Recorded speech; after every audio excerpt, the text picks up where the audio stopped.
Good day everyone and welcome to the second part of our seminar. So let me introduce myself again. I am Romeo M. Santillan Jr.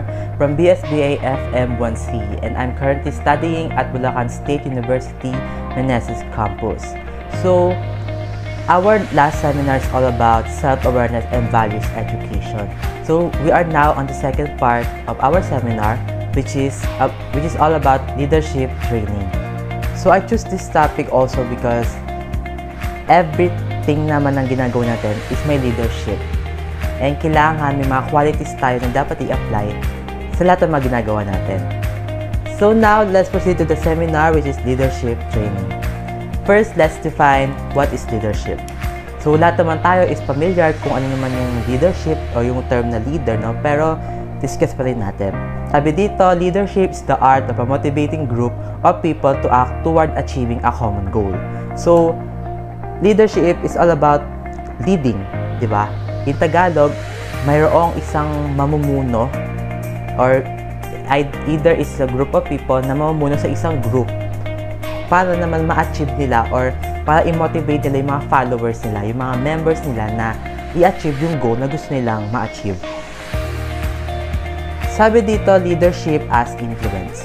Sabi dito, it is the art of influencing people for them to strive willingly and enthusiastically toward the achievement of the group's goal.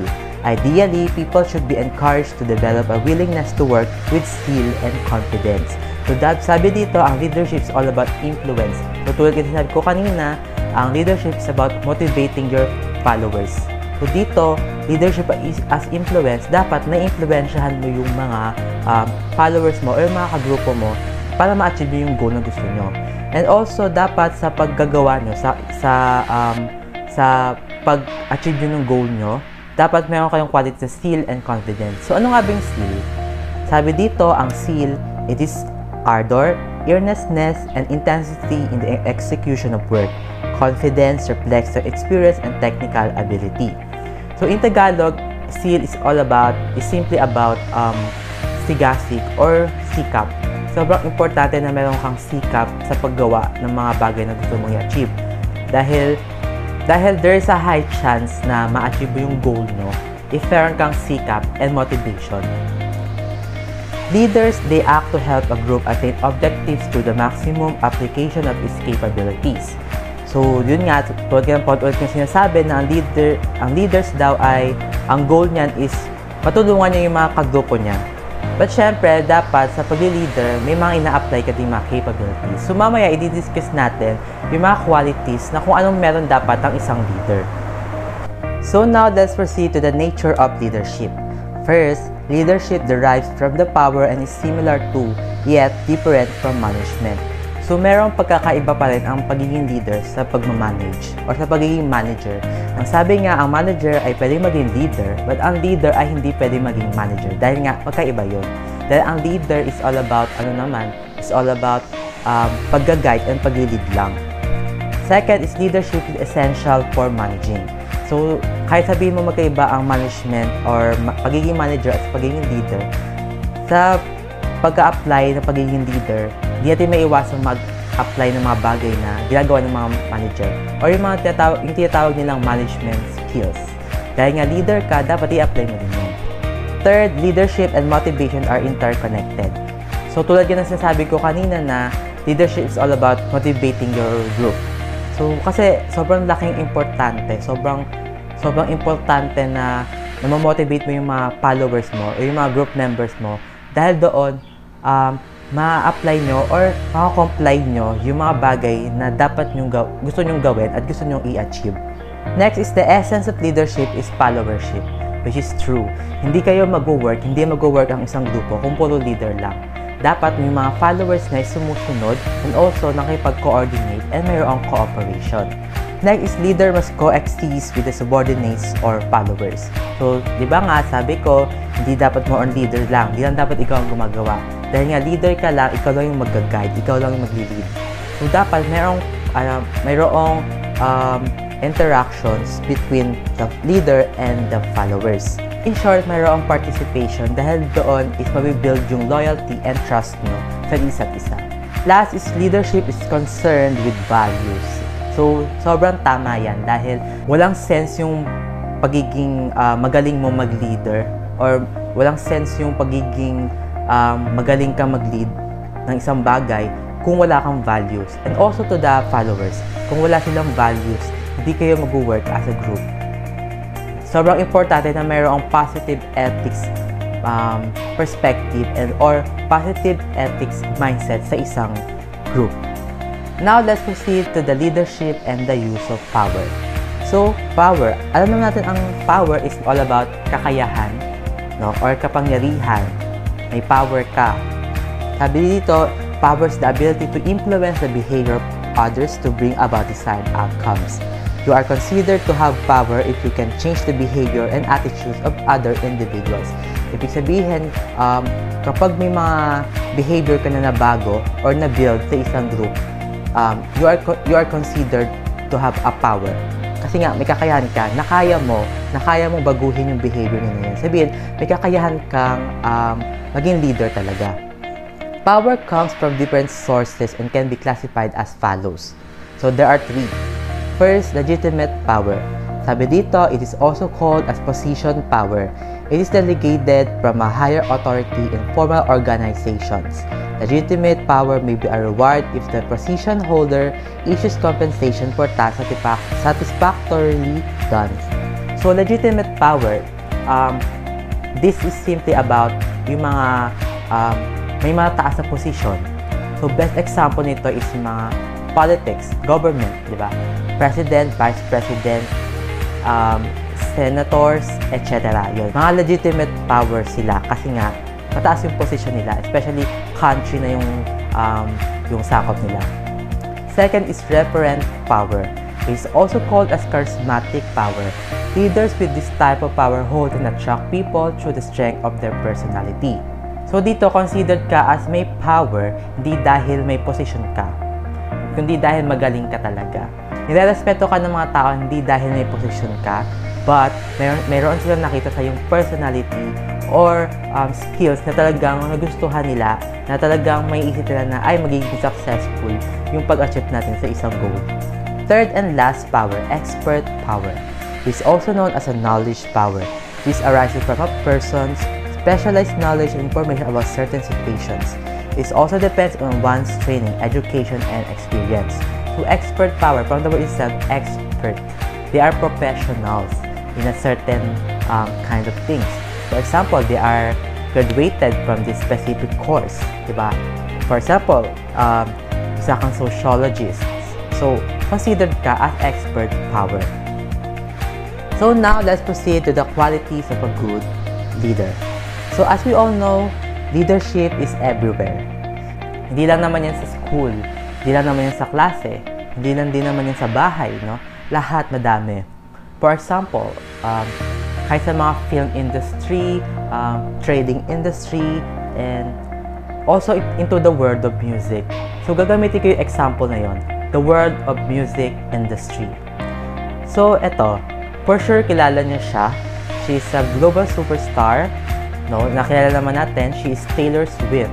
No, nakilala na sobrang successful niya ngayon dahil di lang naman siya successful dahil sa mga hits na nilalabas niya, but also her personality.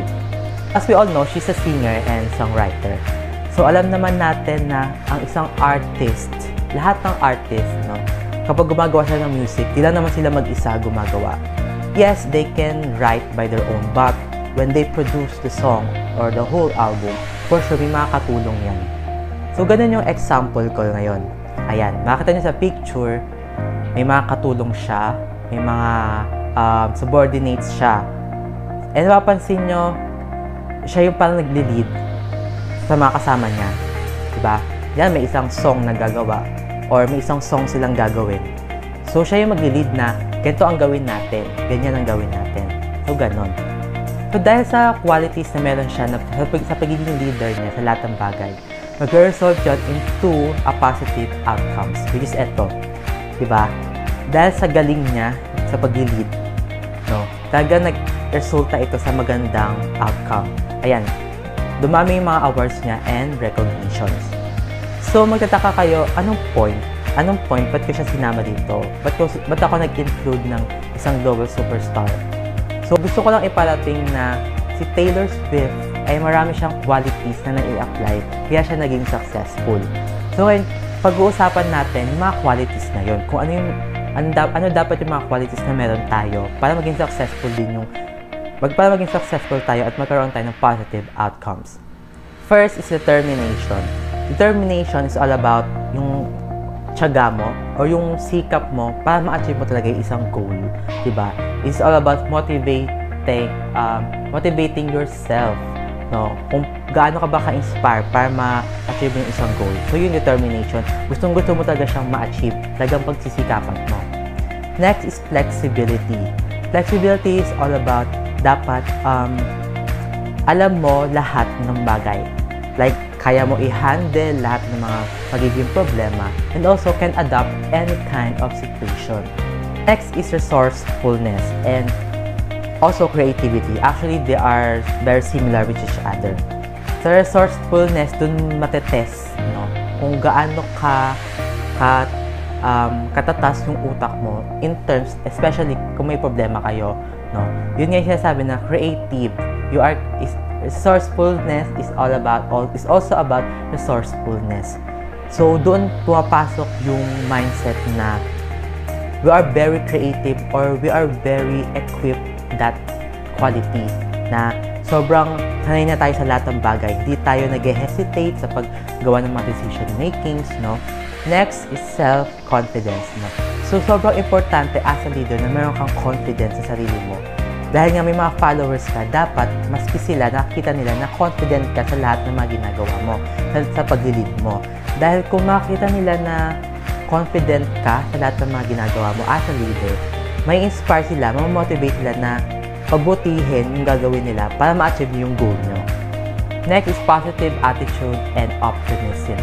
So, optimism is all about pagiging positive. Iwasan natin yung pagiging negative natin.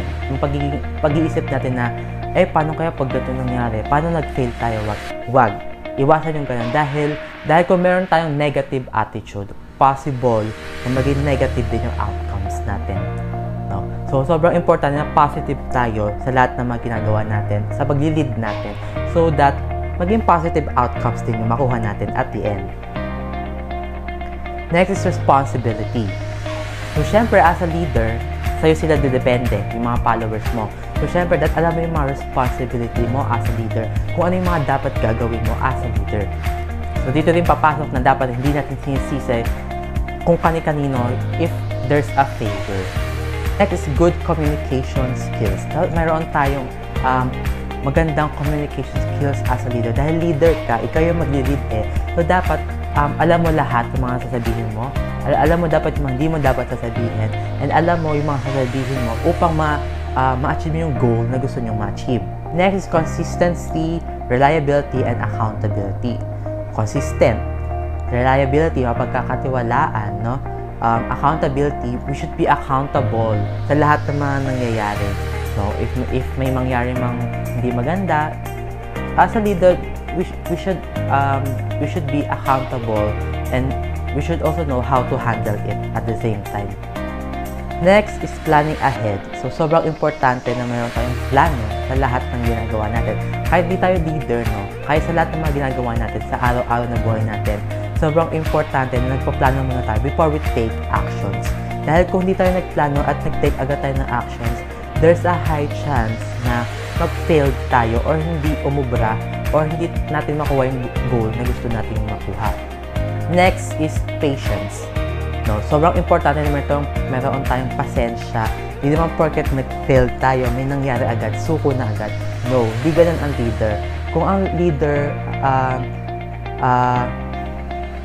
ang isang leader ay di agad sumusuko, if nag-failed man kayo, then think another plan. No? There's a subordinate plan na dapat yung gawin or i-execute, no? Di naman pwedeng suko na kayo agad. Dapat, kung nag-failed, okay, try another plan, no? Next is being objective. So, this is simply about, hindi lang about more on sa sarili mo, no? But also, dapat open ka rin makinig ng mga opinions or suggestions sa mga followers mo. Sobrang importante dahil mabibuild din yung relationship mo as a leader and also sa followers mo. Last is perceptive. Dapat aware yung leader, no? As a leader, dapat aware tayo tungkol sa mga tao o sa mga followers natin. Dapat sobrang kilala natin sila so that magiging maayos and systematically yung pagpaplano nyo or yung pag-achieve nyo sa isang goal. So now, let's differentiate boss and leader. Sabi dito, ang boss daw ay drives subordinates or ginagawa ng boss or nag-provide sila ng mga decisions, no? Ginagawa nila yung mga decision na yun without considering its own members. Wala siyang pake kung ano man yung opinion ng mga members niya. While sa leader naman, ang sabi, coaches subordinates. So dito naman, ang leader daw ay nagbibigay ng advices and suggestions to achieve the goals.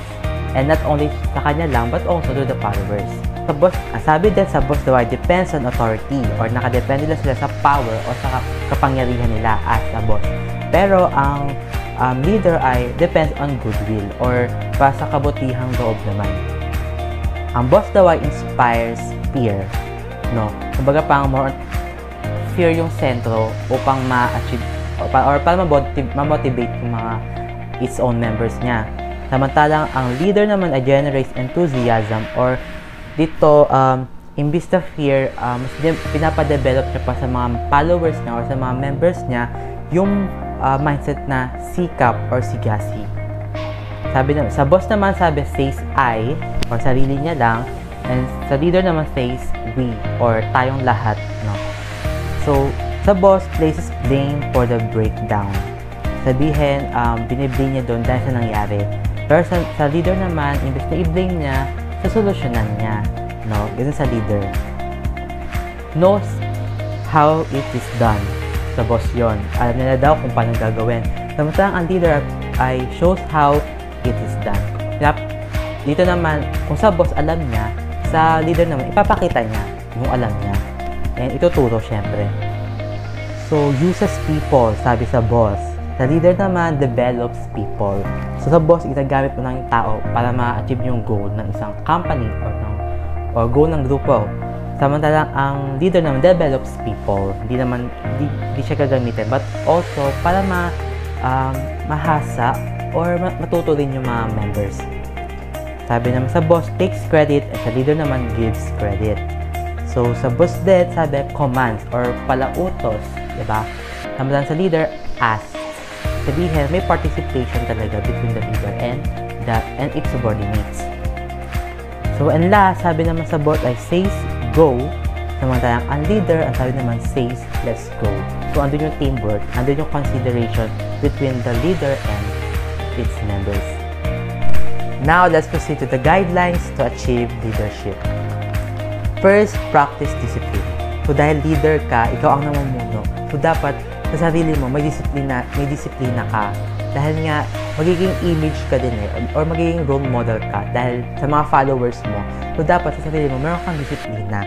So, dapat alam mo yung mga bagay na or alam mo yung mga limitations mo as a leader. Second, know yourself. So, as a leader, dapat alam mo yung mga abilities and limitations mo. Dapat alam mo kung ano yung mga qualities na meron ka. Dapat alam mo kung ano yung dapat ipakita mo sa mga kagrupo mo.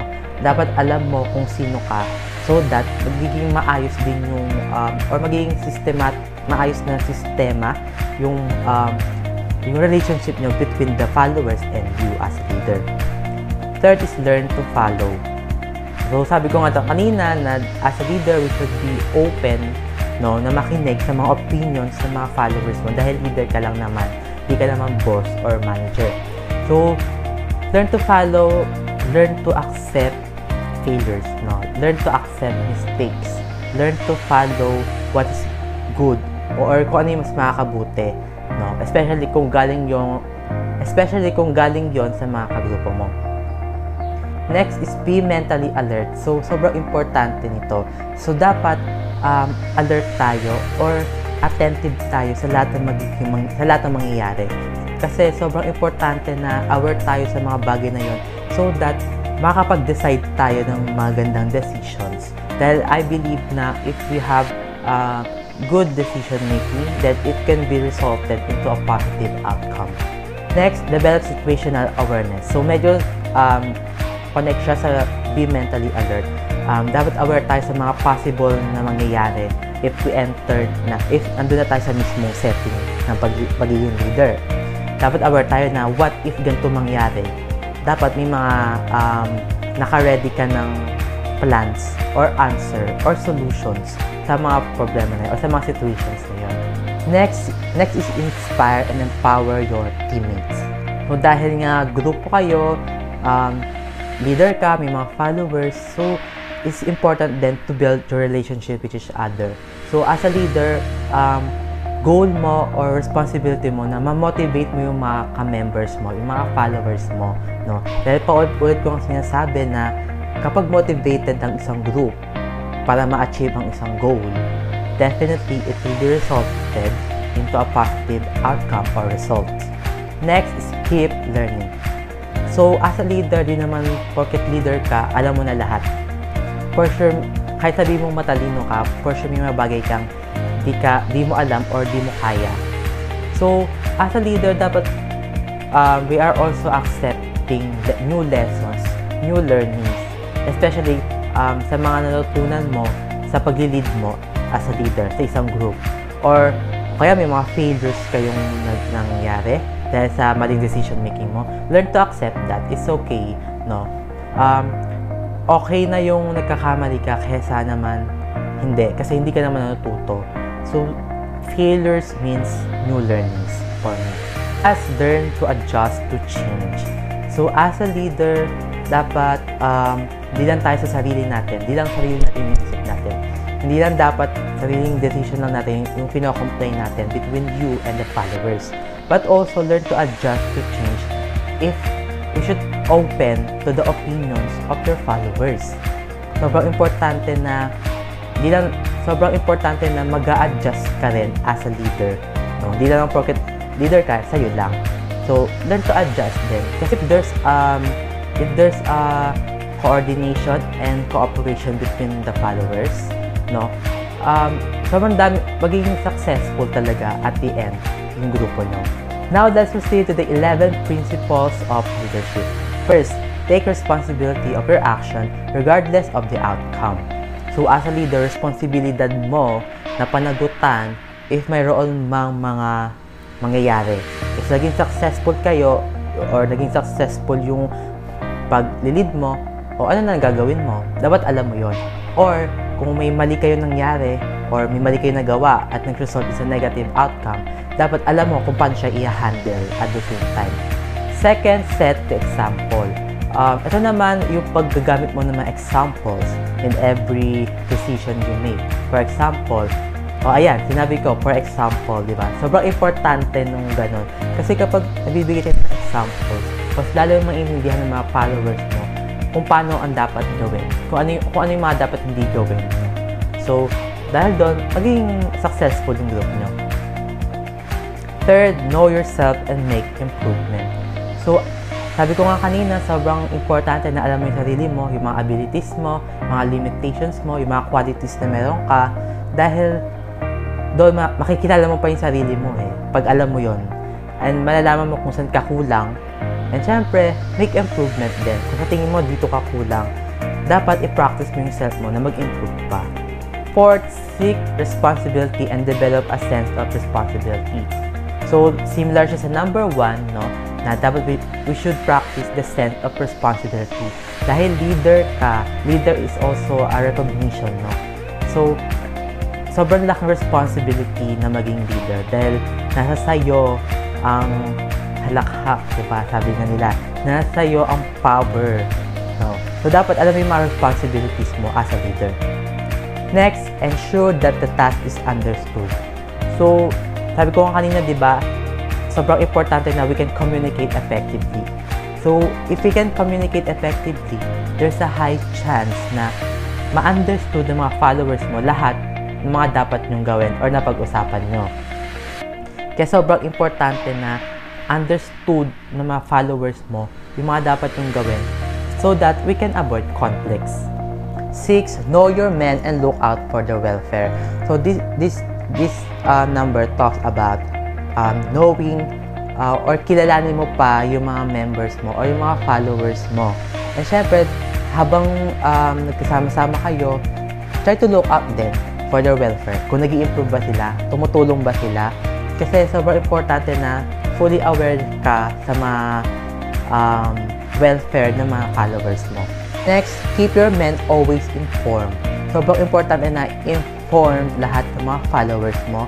Dahil kung hindi informed yan ang mga followers mo, negative outcomes ang mangyayari definitely. 8. Train your men as a team. So, dito naman, teamwork is the key. Diba? Teamwork lang. Hindi naman pwede yung solo-solo kayo, individual kayong gagawa. No. Kaya nga kayo may leader ikaw yung mag-lead kasi there's a group. No? So, as a leader, we should apply the quality of having a teamwork in a group. Dahil doon, may build din yung relationship nyo with each other. Next, employ your command on the right time and place. So, dapat yung mga command natin, yung mga inuutos natin, yung mga sinasuggest natin, dapat nasa lugar at nasa oras. Or, isa lang naman ibig sabihin nito na dapat tama yung mga decisions na ginagawa mo as a leader. Next, know your job truly. So, similar din to sa kanina, no, na as a leader, alam mo kung ano yung mga dapat mong gawin, yung mga dapat mong i-apply, o yung mga responsibilities mo. Last, make sound and timely decision. So, this is all about decision making. So, dapat soundly, no, yung mga decisions na gagawin mo, and also timely, yung talagang connect sa problema na dapat nyong harapin. So now, let's proceed to the last part, which is the leadership styles. First, we have autocratic leaders. Sabi dito, autocratic leaders centralize power and decision-making in themselves. The leaders take full authority and assume full responsibility but expect discipline, obedience, and compliance from members. So, autocratic leaders, ito yung mga leaders na may power ka as a leader. And sa power na yun, lagi mong ina-apply yung concept na or lagi mong ina-apply yung quality na decision making and logic. So dito, ang leader ka, malaking kakayahan mo, malakas yung kakayahan mo. So syempre at the same time, na-observe din dapat yung discipline, obedience, and compliance from the members.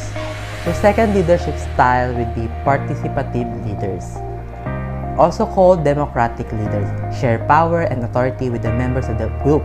Decisions are not unilateral because they arise from consultation with followers and participation by them. From the word itself, participative, diba? There is participation, there's a cooperation, there's teamwork happening in a certain group. So dito, hindi lang naman about leader, no?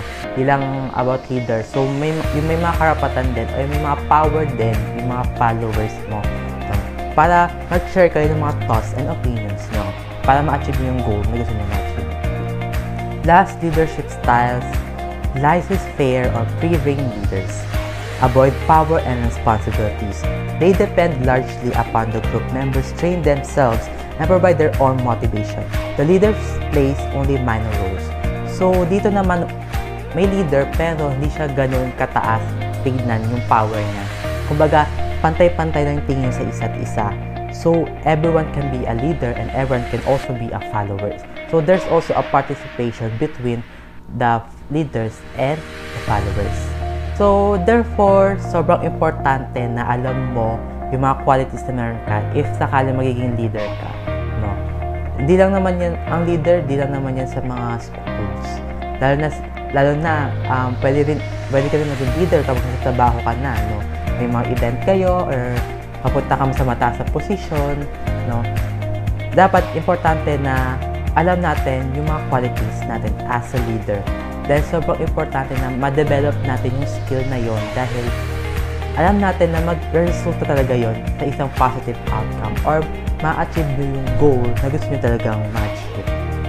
So I think that's the end of our second seminar. This is about leadership training. I hope na marami kayong natutunan. Sana yung mga natutunan nyo is ma-apply nyo din, no, sa sarili nyong buhay. No? So that's it. Thank you so much for listening.